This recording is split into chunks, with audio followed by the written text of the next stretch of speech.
everyone, how's it going? It's Jaylene, it's Fem 4th. I am back with another really cool video, and this time we're going to be doing a little history lesson.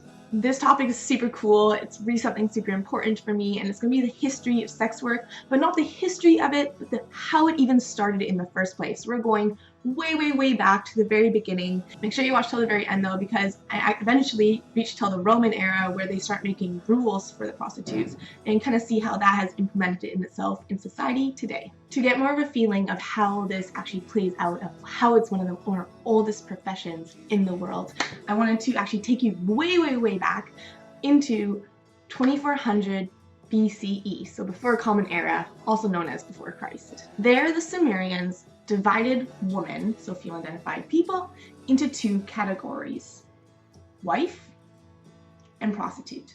Already you can kind of see there's sort of stigma because they kind of had one person saying that they are marriage material and the other person deeming that they're not worth marriage material. In 1075 BCE was written the Code of Assyria. With the Code of Assyria, one of the laws was actually the prostitutes had to walk around the streets freely, but they were unveiled. The people who were allowed to wear veils in the streets for femmes were daughters and wives of man. If the prostitute was found with a veil upon her face, trying to pass off as a wife or daughter, she was punished.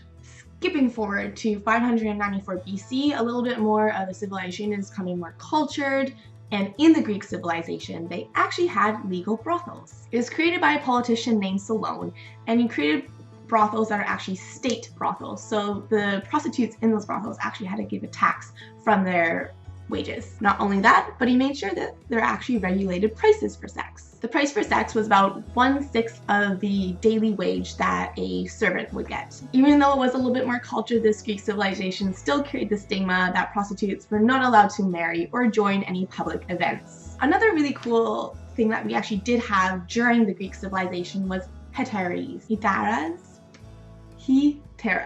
Instead of just kind of having those short-term 1-hour sessions with sex like a prostitute, these heteras actually had more long-term relationships with their clients. They were actually more well-educated and were there actually not only just for sex but for entertainment as well. You can see how it actually kind of divided at that point the different sort of types of sex work that you can start doing. So instead of doing just prostitution, we have now a branch off of what we kind of call maybe an escort, or sometimes the possibility of if not sex, sugar baby. Skipping forward to 180 BCE, enters the Roman rules.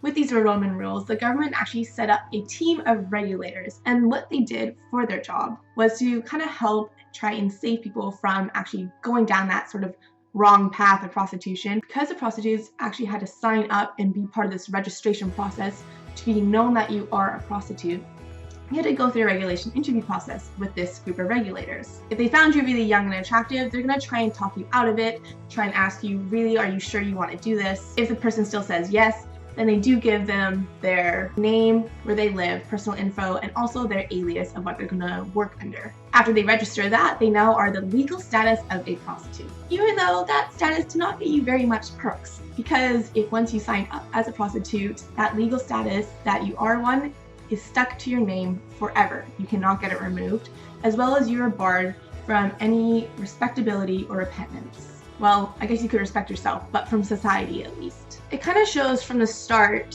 even before the Common Era even started, that prostitutes already had a huge stigma around them. And it shows how it cultivated over time. We are kind of forced into thinking that this is not a respectable profession, even though from the very start with the Sumerians, the women who are actually divided into categories did not have a say actually if they could be a wife or could they be a prostitute. Even now today in society, we see the marginalization and the judgment that sex workers do face with their profession.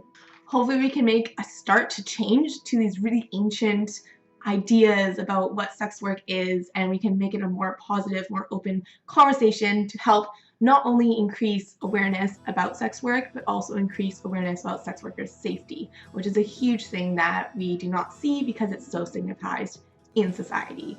So you reached the end of this video. I hope you had a really great history lesson. I know I did researching this. It was amazing. And remember, you should follow me on IG and Facebook. It's Fem4th.